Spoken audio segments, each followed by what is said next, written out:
Plastic carry bag ব্যবহার বিষয়ক সচেতনতা।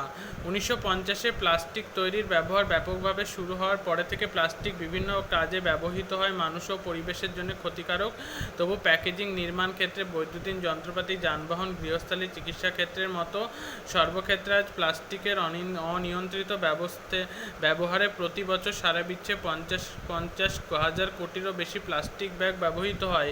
ভারতবর্ষে কেন্দ্রীয় দূষণ নিয়ন্ত্রণ পর্ষদের 2015 সালের রিপোর্ট থেকে জানা যায় যে শুধুমাত্র কলকাতায় প্রতিদিন 3,670 টন কঠিন বজ্র উৎপাদন হয়। এর মধ্যে 425.72 টন প্লাস্টিক বর্জ্য উৎপাদন হতো।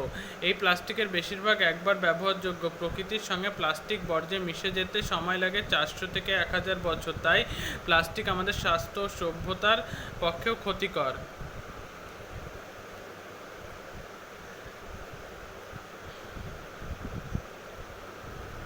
প্লাস্টিক বর্জ্য আমাদের কি কি ক্ষতি করে? মাটিতে জমা হওয়ার ফলে মাটির উর্বরতা শক্তি নষ্ট হয়।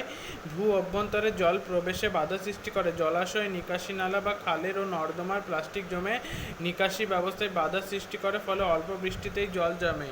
প্রতি বছর আনুমানিক 40 লক্ষ টন প্লাস্টিক বর্জ্য পৃথিবীর সমস্ত সমুদ্রে জমা হয়। সামুদ্রিক প্রাণী ও পশুরা খাবার ভেবে প্লাস্টিক খেয়ে ফেলে মারা যায়। প্লাস্টিক সমুদ্র তলদেশের জীব ও বৈচিত্র্য নষ্ট করে। প্লাস্টিক জড়িয়েও মারা যায় বহু প্রাণী। প্লাস্টিক পোড়ানোর ফলে সালফার ডাইঅক্সাইড, নাইট্রোজেন ডাইঅক্সাইড, বিভিন্ন ক্ষতিকারক রাসায়নিক বাতাসে মিশে যায়।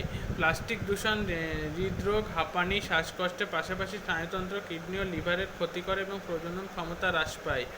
ছাত্রছাত্রীদের করণীয় প্লাস্টিক ব্যাগের পরিবর্তে চটের ব্যাগ, কাপড়ের ব্যাগ, কাগজের ব্যাগ ব্যবহার করা এবং প্লাস্টিক বর্জ্য কখনো মুক্ত পরিবেশে ফেলবে না। প্লাস্টিক ব্যবহার বর্জন করা, প্লাস্টিকের ব্যবহার কমিয়ে শূন্যে আনতে হবে।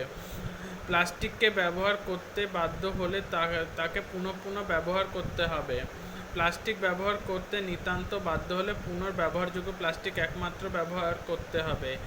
একবার ব্যবহারযোগ্য প্লাস্টিক সামগ্রী ব্যবহার সম্পূর্ণ বন্ধ করতে হবে। প্লাস্টিক সামগ্রী পোড়ানো আমাদের পরিবেশের পক্ষে ক্ষতিকর। এই বিষয়ে সচেতনতা গড়ে তুলতে হবে। বিয়ে বাড়ি, অনুষ্ঠান, অফিস, স্কুল, পর্যটন কেন্দ্র, পাহাড়, নদ নদী, সমুদ্র, জনবসতি সর্বত্র প্লাস্টিক মুক্ত করতে হবে এবং প্লাস্টিক ব্যবহারের ক্ষেত্রে 4R রিউজ, রিফিউজ, রিসাইকেল এবং রিডিউসের নীতির প্রয়োগ মেনে চলতে হবে।